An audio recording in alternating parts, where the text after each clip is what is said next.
All of you today are in luck because you get not only one joke, but two. Wow. I like both of these, so there's only one Hanukkah this year. Miriam goes to the post office to buy stamps for her Hanukkah cards one year. She says to the cashier, "Please, may I have 50 Hanukkah stamps?" The cashier asks, "What denomination?" Miriam says, "Seriously? Oy vey, it has come to this? Fine. Give me 6 Orthodox, 12 Conservative, 31 Reform, and 1 Messianic, just in case." I don't think that's what the lady meant, but hey. Okay, so as I mentioned before and forewarned you, for those who are here and those who are not here can hear it now, I'm going to get a little nuanced with some language, and especially terminology as it applies in this parsha to God, in reference to God. So turn on your listening ears and take this in, and then I'm curious to hear your thoughts when we get to the end. Paro. Pharaoh has 2 dreams. One about 7 lean cows eating 7 fat ones, and another about 7 scorched ears of corn or some other grain. We could talk about that forever too, but we won't. Devouring 7 healthy ones. He senses their significance and asks his sages to interpret them. None can. His cupbearer then remembers a wise and intriguing young man he met in prison who was so accurate in interpreting dreams. This young man had asked him, once he had regained his freedom, to campaign for his release, but of course he forgot to do so. Now he remembers him. Yosef is brought from prison, smartened up, and presented to Pharaoh. Immediately on hearing the nature of the dreams, he understands what they mean, and he tells Pharaoh, there will be 7 years of plenty, followed by 7 years of devastating famine. On the surface, this is a conventional Torah story. A person wrongfully imprisoned wins his freedom. A young outsider proves wiser than the established sages of the great court. More significantly, given the parameters of biblical narrative, a simple believer in the God of Abraham beats the priestly elite of Egypt at their own game. The term used for the sages whom Pharaoh consults is Hartumim. Almost certainly it refers to an official class of adepts, decoders of divine mysteries, practitioners of magic, specialists in the occult, those who are called upon to read omens and to interpret dreams. The technical anthropological term for this kind of dream interpretation is oneromancy. In the ancient dogma of the time, this was the practice of divination through dreams, seen as messages, usually warnings, sent to the soul by the gods of the spirits of the dead. It was widely practiced in ancient Egypt, Greece, and Mesopotamia. Dream decoders in those societies held extraordinarily high status. They were rulers, or close to rulers in their courts, and they wielded considerable influence. It is no accident that the 2 interpreters of dreams in the Tanakh, Yosef and Daniel, do so in alien environments. Yosef in Egypt and Daniel in Mesopotamia. While the Torah attaches significance to dreams, not the least of those of Yosef himself, it regards dream divination as an essentially pagan practice associated with magic and myth. That is why the Torah, I believe, goes out of its way in the accounts of both Yosef and Daniel to emphasize that they sought their interpretations not from the occult arts, but from the Holy One himself.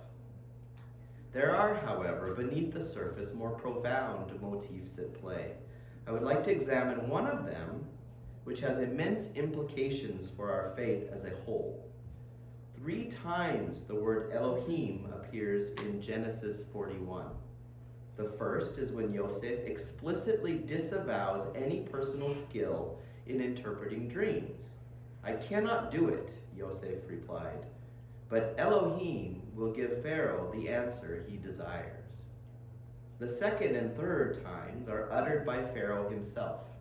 After Yosef has interpreted the dreams, stated the problem, 7 years of famine, provided the solution, store up grain in years of plenty, and advised him to appoint a wise and discerning man to oversee the project. These are verses 37 to 40 in chapter 41. The plan seemed good to Pharaoh and all his officials. So Pharaoh asked them, "Can we find anyone like this man in whom is the spirit of Elohim?" Then Pharaoh himself said to Joseph, "Since Elohim has made all this known to you, there is no one so discerning and wise as you. You shall be in charge of my palace." So what is going on here? Pharaonic Egypt was not a monotheistic culture.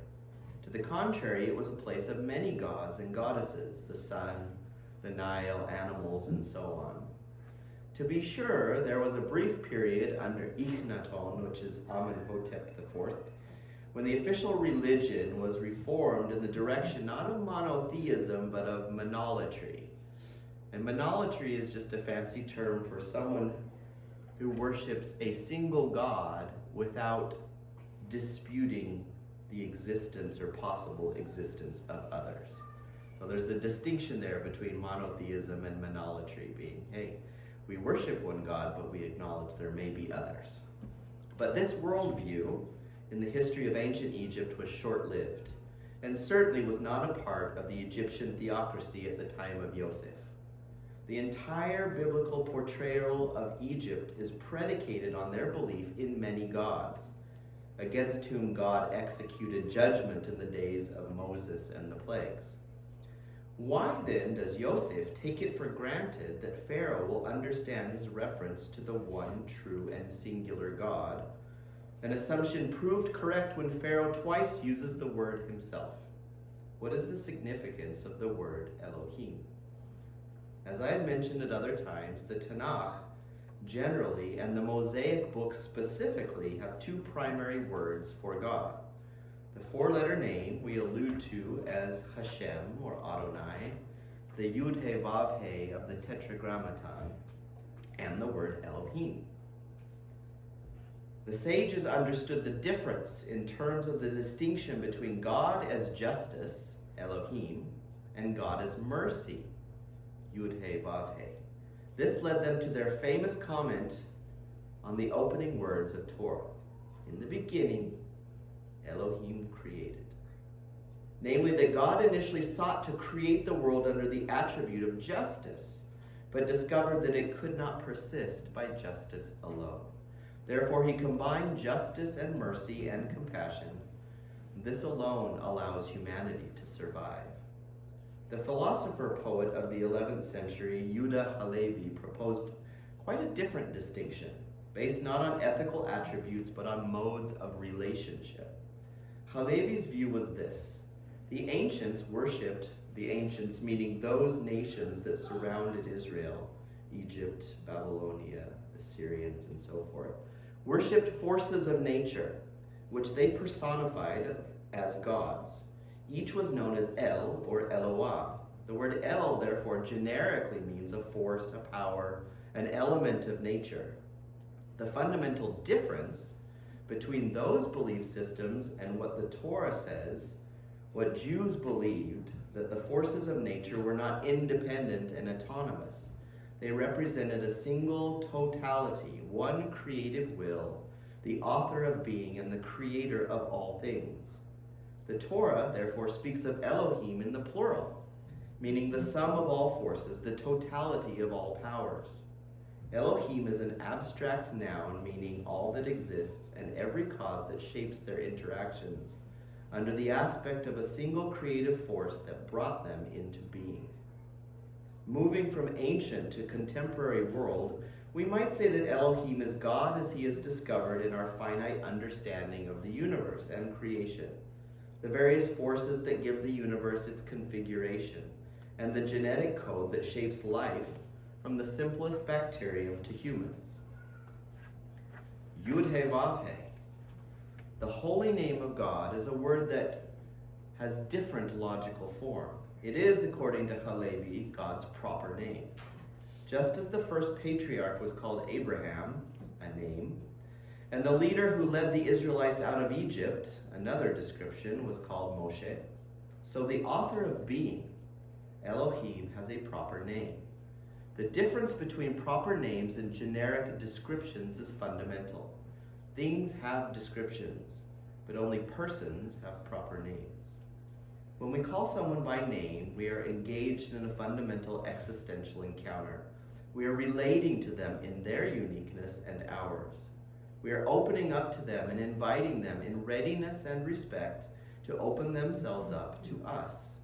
We are, in a famous distinction, regarding them as ends and not means, as centers of value in and of themselves, not potential tools to satisfy our own desires. The sacred name of God represents a revolution in the religious life of mankind. It means that we can relate to the totality of being, not as does a scientist, seeing it as something to be understood and ultimately controlled, but as does a poet or a disciple, standing before the Holy One in reverence and awe, addressing and being addressed by him. Elohim is God as we encounter him in the world around us. Yud-He-Vav-He is God as we encounter him in personal relationship. Above all, in that essentially human mode of relationship that we call speech, verbal communication, conversation, dialogue, words, communion, supplication, prayer, and the longing of our soul. Elohim is the aspect of God to be found in creation. Yud-He-Vav-He is the aspect of God disclosed in Revelation. One of the most striking features of Judaism, or our faith in general, is the tension that it embodies between the universal and the particular. The Torah begins with characters and events whose significance is that they are universal archetypes. Adam and Eve, Cain and Abel, Noah and the flood, the builders of Babel. Their stories tell us about the human condition as such: obedience and rebellion, faith and fratricide, hubris and nemesis, technology and violence, the order that God makes and the chaos that we create. Not until the 12th chapter of Genesis does the Torah turn to the particular, to one family, that of Abraham and Sarah, and the covenant that God enters into with them and their descendants. That duality and its sequence, from the universal to the particular, is not marginal to our worldview as followers of the Lord God of Israel. One might almost call it the basic structure, the depth grammar of the mind of those who call on him. Two examples illustrate this. The first is the Birchat Hamazon, the grace that we say after meals. The first paragraph is completely universal. We speak of God who feeds the whole world with grace, who provides food for all creatures, and who feeds and sustains all. The second paragraph is saturated with singularity. It talks of the things that are specific to the land of Israel that he has given to his people as a heritage, and the history of ancestors for having brought us out of the land of Egypt and freed us from the household of bondage. The covenant, the Berit, he has sealed in our flesh, and the Torah, which he has taught us. These are not universal to all creeds or faith systems in the world. They are what make our faith and those grafted into the commonwealth of Israel different. The second example is the blessings we say before the Shema, morning and evening. In both cases, the first blessing is universal.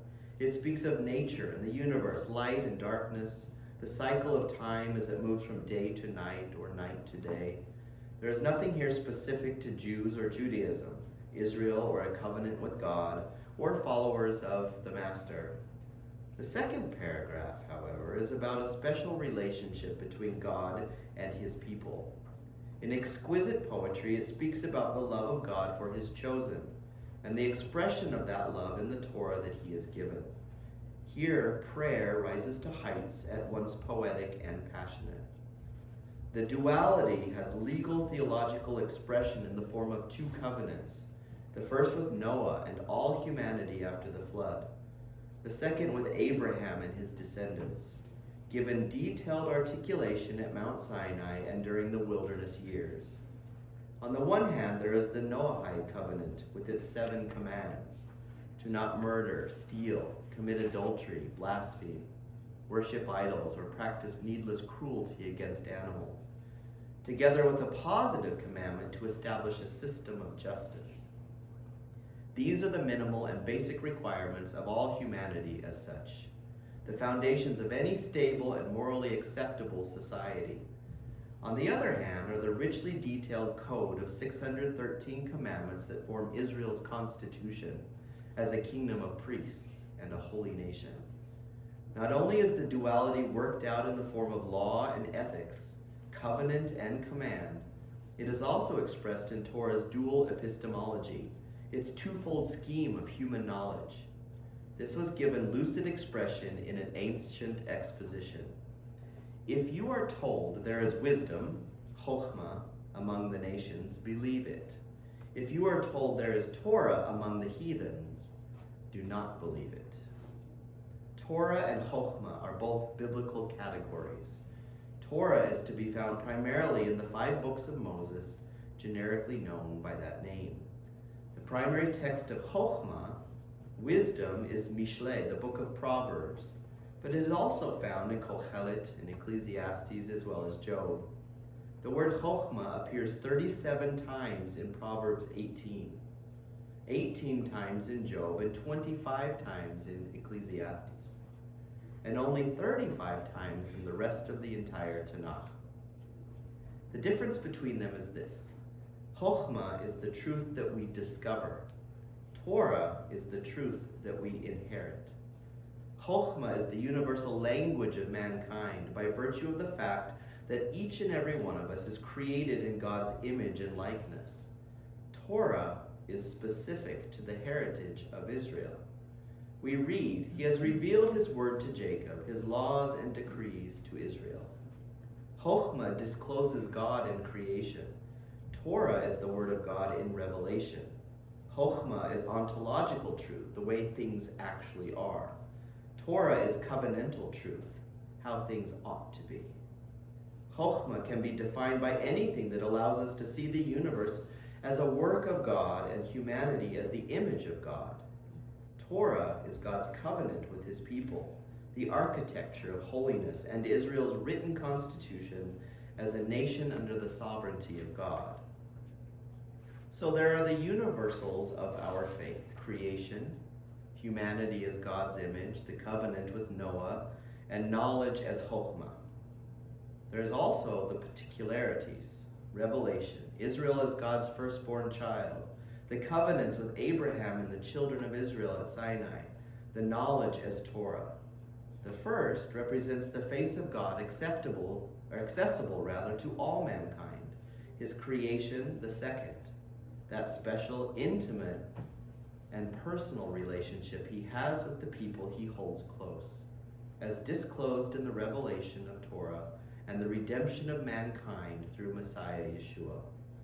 The word of the first is Elohim, and the word for the second is Yud-Heh-Vav-Heh.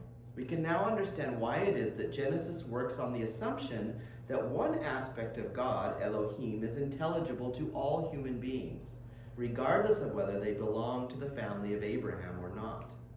So, for example, Elohim comes in a vision to Avimelech, the king of Gerar, despite the fact that he is a pagan. Abraham himself, defending the fact that he is told a half-truth in calling Sarah his sister, says to Avimelech, "I said to myself, there is surely no fear of Elohim in this place, and they will kill me because of my wife." The Hittites call Abraham a prince of Elohim in our midst. Jacob, in his conversations with Laban and later with Esau, uses the term Elohim. When he returns to the land of Canaan, the Torah says that the terror of Elohim fell on the surrounding towns. All these cases refer to individuals or groups who are outside of the Abrahamic covenant. Yet the Torah has no hesitation in ascribing them the language of Elohim. That is why Yosef is able to assume that the Egyptians will understand the idea of Elohim, even though they are wholly unfamiliar with the idea of this more personal and intimate holy name of God. This is made clear in 2 pointed contrasts. The first occurs in Genesis 39. the passage that describes Joseph's time in the house of Potiphar. The chapter consistently and repeatedly uses the word Yud-He-Vav-He in relationship to Joseph. Yud-He-Vav-He was with Joseph and gave him access to everything he did. But when Joseph speaks to Potiphar's wife, who was attempting to seduce him, he says, "How then could I do such a wicked thing and sin against Elohim?" The second lies in the contrast between Potiphar, who speaks to Joseph and twice uses the word Elohim, and the Pharaoh of Moshe's day, who says, "Who is Yud-He-Vav-He, that I should obey him and let Israel go? I do not know him, and I will not let Israel go." An Egyptian of any sort could understand Elohim, the God of creation. He could not understand Yud-He-Vav-He, a God of personal relationship. The followers of the God of Israel and Yeshua the Messiah, who believe that God is the God of all humanity, he created all. He is accessible to all. He cares for all. He made a covenant with all. We believe that Yeshua came to call people back to Torah and to the God who revealed it and gave it to his people for an eternal inheritance. It is a blueprint for sanctified living and is just as relevant today as it ever has been. We believe that there is a fundamental and eternal difference between justification or salvation on one hand and sanctification or holiness on the other. The fact that we have been rescued, as it were, from the condemnation of the law does in no way abrogate the necessity of our obedience to the law. It only strengthens it. In our salvation, we are free to observe the Torah in the way in which it was intended to be observed, out of a deep and abiding love for the one who created us and the one who sees. Before you comment or throw things at me, you get your second joke. This one is just so quintessentially Jewish, I liked it. Last December, a grandmother was giving directions to her grown grandson who was coming to visit her in her new apartment with his wife. "You come to the front door of the apartment complex. I'm in apartment 14T. She continued. "There is a big panel on the door. With your elbow, push 14T. It will buzz you in. Come inside. The elevator is on the right. Get in and with your elbow hit 14. When you get out, I'm on the left. With your elbow, hit my doorbell." "Bubby, that sounds easy," replied the grandson. "But why am I hitting all these buttons with my elbow?" To which she answered, "So you're coming empty-handed?" There you go. Okay, so what are your thoughts? I know what some of you were thinking. Maybe I don't.